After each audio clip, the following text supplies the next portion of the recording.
Noyabrın 7-sində yer kürəsində 2025-ci ilin ən güclü geomaqnit qasırğası müşahidə olunacaq.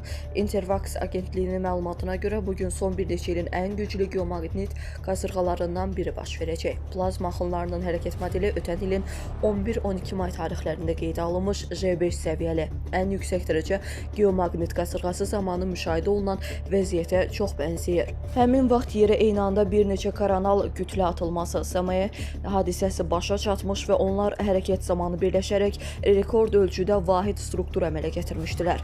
Alimlər qeyd ediblər ki, hazırki proqnoz hələlik bu gecə baş verə biləcək ən güclü plazma atılmasını nəzərə almır və yaxın bir sutka ərzində göstəricilər daha çox güclənmə istiqamətində yenidən hesablanacaq. Hazırki proqnoz J3, J4 səviyyəsində güclü və çox güclü qasırğaların olacağını göstərir, lakin gün ərzində yenidən aparılacaq hesablamalar nəticəsində bu aralığın J3, J4, J4, J5 səviyyəsinə yüksəlməsi ehtimalı böyükdür.